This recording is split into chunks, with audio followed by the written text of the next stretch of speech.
Hi friends, అందరికీ వందనాలు. సంఘం ఎప్పుడు ఎత్తపడుతుందో తెలుసా? బైబిల్ ఏం చెప్తుంది? పక్కా టైం ఏమైనా ఉందా? ఇప్పుడు జరుగుతున్న యుద్ధాలు దానికి సూచన? అసలు ఈ సంఘం ఎత్తబడడం ఎప్పుడు జరుగుతుంది? ఏమైనా సంకేతాలు ఉన్నాయా? అసలు సంఘం ఎత్తబడేటప్పుడు ఎవరెవరు ఎత్తబడతారు అనే ఈ విషయాలు అన్నీ మీకు తెలియాలంటే ఈ వీడియోని చివరి దాకా చూడాలని ప్రభు పేరిట మనవి చేస్తా ఉన్నాను. అలాగే నెక్స్ట్ చేసే వీడియోలు అన్నీ మిస్ కాకుండా ఉండాలంటే మన ఛానల్ని సబ్స్క్రైబ్ చేయండి, లైక్ చేయండి, ఈ వీడియోని అందరికీ షేర్ చేయాలని ప్రభు పేరిట మనవి చేస్తా ఉన్నాం. ఇక టాపిక్లోకి వెళ్తే, బైబిల్ ప్రకారం సంఘం ఎత్తబడడం, రాప్చర్ అనేటువంటి విషయం గురించి స్పష్టమైన ఒక తేదీ లేదా టైం చెప్పబడలేదు. కానీ కొన్ని ముఖ్యమైన వాక్యాలు మరియు వాటిని ఆధారంగా తీసుకుని వివిధ అభిప్రాయాలు ఉన్నాయి.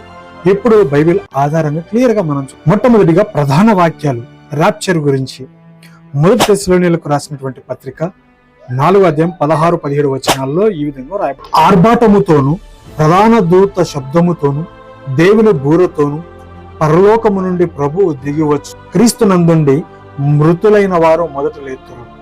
ఆ మీదట సజీవులమై నిలిచియుండు మనము వారితో కూడా ఏకముగా ప్రభువును ఎదుర్కొనుటకు ఆకాశ మండలమునకు మేఘముల మీద కొనిపోబడదుము, కాగా మనము సదాకాలము ప్రభువుతో కూడా ఉందుము అని రాయబడి ఉంది. ఇక్కడ మనం చూసినట్లయితే స్పష్టంగా యేసు తిరిగి వస్తారు, మృతులు లేస్తారు, జీవించి ఉన్నవారు ఎత్తబడతారు అని రాయబడి. అదే విధంగా మొదటి కొరింథీ పత్రిక 15వ అధ్యాయము 51-52 వచనాలు మనం చూసినట్లయితే అక్కడ రాయబడింది, ఇదిగో మీకు ఒక మర్మము తెలుపుచున్నాను, మనమందరము నిద్రించము గాని నిమిషములో ఒక రెప్పపాటున కడబూరం మ్రోగగాని మనమందరము మార్పు పొందుదము, బూరం మ్రోగును, అప్పుడు మృతులు అక్షయులుగా లేపబడుదురు, మనము మార్పు పొందుదము అని వ్రాయబడి ఉన్నది. అంటే ఇది చాలా త్వరగా జరిగే సంఘటన, ఒక్కసారిగా జరుగుతుంది, అనగా రెప్పపాటున జరిగిపోతుంది, కనురెప్పపాటులో జరిగేటువంటి ప్రక్రియ. రెండో విషయం, అయితే ఎప్పుడు జరుగుతుంది అంటే ఖచ్చితమైన సమయం ఎవరికి తెలియదు. ఉదాహరణకు మత్తయి సువార్త 24-36 వచనములో, అయితే ఆ దినమును గురించి ఆ గడియను గురించి తండ్రి మాత్రమే ఎరుగును గాని ఏ మనుషుడైనను పరలోకమందలి దూతలైనను కుమారుడైనను ఎరుగరు అని రాయబడి ఉంది. అంటే ఆ టైం ఎవరికి చెప్పలేదు, ఎవరికి తెలియదు, కేవలము దేవునికి మాత్రమే తెలుసు. అయితే మూడవదిగా మనం చూసినట్లయితే ప్రధానమైనటువంటి 3 అభిప్రాయాలు కలవు. ఆ అభిప్రాయాలు ఏంటనేది మనం చూసినట్లయితే, ప్రీ ట్రిబులేషన్ అనగా కష్టకాలానికి ముందు సంఘం ఎత్తబడుతున్న తర్వాత 7 సంవత్సరాల శ్రమల కాలంలో ఆధారం ఏంటయ్యానంటే ప్రకటన గ్రంథం 3:10 ఈ విధంగా రాయబడి ఉంది. ఏమనంటే, నీవు నా ఓర్పు విషయమైన వాక్యమును గైకొంటివి కనుక భూనివాసులను శోధించుటకు లోకమంతటి మీదకి రాబో శోధన కాలములో నేను నిన్ను కాపాడెదను అని రాయబడి ఉంది. అదే రీతిగా మనం చూసినట్లయితే తెస్సలోనీయులకు రాసిన పత్రిక 5వ అధ్యాయం 9వ వచనంలో ఈ విధంగా రాయబడి ఉంది. ఎందుకనగా మన ప్రభువైన యేసుక్రీస్తు ద్వారా రక్షణ పొందుటకే దేవుడు మనల్ని నియమించను గాని ఉగ్రత పాలగుటకు నియమింపలేదు. అంటే సంఘము శ్రమల కాలానికన్నా ముందే ఎత్తబడుతుంది. అది అభిప్రాయం ఏంటంటే ప్రీ ట్రిబులేషన్ ద్వారాగా, అంటే కష్టకాలానికి ముందుగా. ఇది చాలా మంది విశ్వసించే అభిప్రాయమై ఉన్నది. రెండవదిగా మిడ్ ట్రిబులేషన్, అంటే మధ్యలో శ్రమల కాలం మధ్యలో 7 శ్రమల కాలం మధ్యలోన 3.5 సంవత్సరాల కాలంలో అప్పుడు కూడా సంఘం ఎత్తబడుతుంది మధ్యలో కూడా. తర్వాత మూడవదిగా పోస్ట్ ట్రిబులేషన్, అంటే తర్వాత శ్రమల కాలం పూర్తయ్యాకే ఎత్తబడుతుంది. ఆధారం మత్తయి సువార్త 24వ అధ్యాయము 29-31 వచనాల్లో ఈ విధంగా రాయబడింది. ఆ దినముల శ్రమ ముగిసిన వెంటనే చీకటి సూర్యుని కమ్మును, చంద్రుడు కాంతినీయడు, ఆకాశము నుండి నక్షత్రములు రాలను, ఆకాశమందుల శక్తులు కదిలింపబడును. అప్పుడు మనుష్య కుమారుని సూచన ఆకాశముందు కనబడును. అప్పుడు మనుష్య కుమారుడు ప్రభావముతోను మహామహిమతోను ఆకాశ మేఘారుడే వచ్చుట చూచి భూమి మీదనున్న సకల గోత్రముల వారు రొమ్ము కొట్టుకుందరు. మరియు ఆయన గొప్ప బూరతో తన దూతలను పంపును.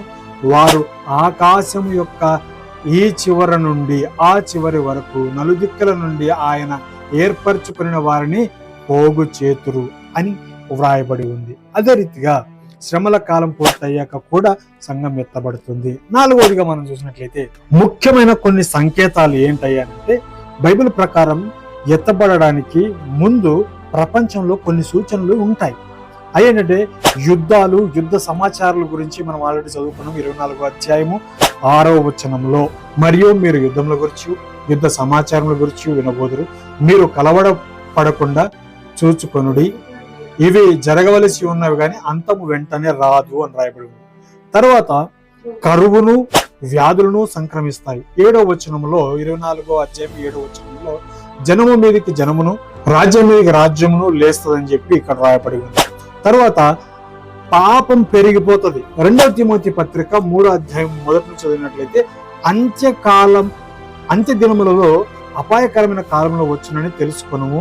ఎలాగనగా మనుషులు స్వార్థప్రియులు, ధనాపేక్షలు, బెంకములాడువారు, అహంకారులు, దూషకులు, తల్లిదండ్రులకు అవిధేయులు, కృతజ్ఞత లేనివారు, అపవిత్రులు, అనురాగరహితులు, అతిద్వేషులు, అపవాదకులు, అజితేంద్రియులు, క్రూరులు, సద్ద్వేషులు, ద్రోహులు, మూర్ఖులు, గర్వాంధులు, దేవుని కంటే సుఖానుభవం ఎక్కువగా ప్రేమించువారు, పైకి భక్తి గల వారి వలె ఉండి దాని శక్తిని ఆశ్రయించిన వారునై ఉందురు. ఇట్టి వారికి విముఖుడవై ఉండు అని రాయబడింది. అదే రీతిగా అనేక మంది పాప భరితులై నానా విధమైన దురాశల వారు నడిపింపబడి ఎల్లప్పుడూ నేర్చుకొనుచున్నను సత్య విషయమైనటువంటి అనుభవ జ్ఞానం ఎప్పుడూ పొందలేని అవివేక స్త్రీల యొక్క ఇండ్లలో వచ్చి వారిని చెరపట్టుకొని పోవారు వీరులు చేరిన వారు అని పాపం పెరిగిపోతుంది అని రాయబడి ఉంది.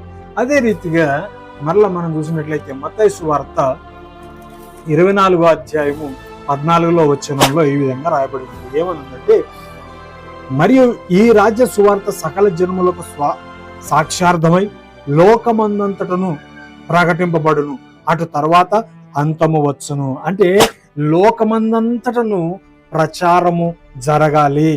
ఏది? ఈ సువార్త ప్రకటింపబడాలి, లోకమందంతట ప్రకటింపబడాలని దేవుని వాక్యం సెలవిస్తుంది. ఇవన్నీ చూస్తే సమయం దగ్గర పడుతుందని మనకు అర్థమవుతుంది, కానీ ఖచ్చితమైన రోజు ఇది అని చెప్పడానికి మాత్రం లేదు. కాబట్టి మనం ముఖ్యమైన ఒక నిజం తెలుసుకోవాలయ్యానంటే ఏంటంటే, బైబిల్ మనకి ఎప్పుడు అని చెప్పడం కంటే ఎలా సిద్ధంగా ఉండాలి అని చెప్తా ఉంది. మత్తయి సువార్త 24:44 వచనంలో ఈ విధంగా రాయబడింది, మీరు అనుకొనని గడియలో మనుష్య కుమారుడు వచ్చును గనుకనే మీరును సిద్ధముగా ఉండండి. మనం సిద్ధపడి ఉండాలి, ప్రార్థన పూర్వకంగా సిద్ధపడి ఉండాలి, మన విశ్వాసాన్ని కాపాడుకుంటూ ఉండాలి.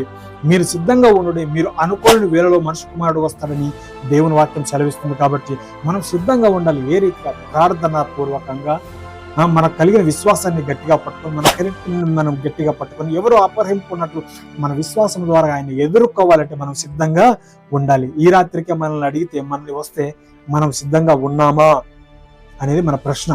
నిజంగా మనం సిద్ధంగా ఉన్నామా? సిద్ధంగా ఉండాలి.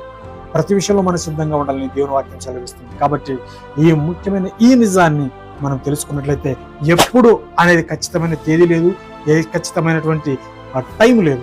కాబట్టి దేవుడు ఏ రీతిగా వస్తాడన్నది మాత్రం మనకు తెలుసు. కాబట్టి ఈ యొక్క సారాంశం ఏంటంటే, సంఘం ఎత్తబడటం నిజం, బైబిల్ ఆధారంగా ప్రతి ఒక్కరు చూస్తారన్నది నిజం. అదే రీతిగా కానీ ఖచ్చితమైన తేదీ లేదు, అది అకస్మాత్తుగా జరుగుతుంది. కాబట్టి ఎప్పుడు మనము సిద్ధంగా ఉండాలి, మనకున్నటువంటి విశ్వాసమైన డాలు పట్టుకొని సిద్ధంగా ఉండాలి. కాబట్టి ఈ వీడియో మీకు నచ్చినట్లయితే మన ఛానల్ సబ్స్క్రైబ్ చేయండి, లైక్ చేయండి, షేర్ చేయండి, కోరుకోవడం చేస్తాను. ఇంతవరకు మీరందరూ ఓపిక కలిగి ఈ వీడియో విన్నందుకు అందరికీ నాకు కృతజ్ఞతలు, వందనాలు చెల్లిస్తాను. దేవుడు మనల్ని దీవించి ఆశీర్వదించును గాక. ఆమేన్.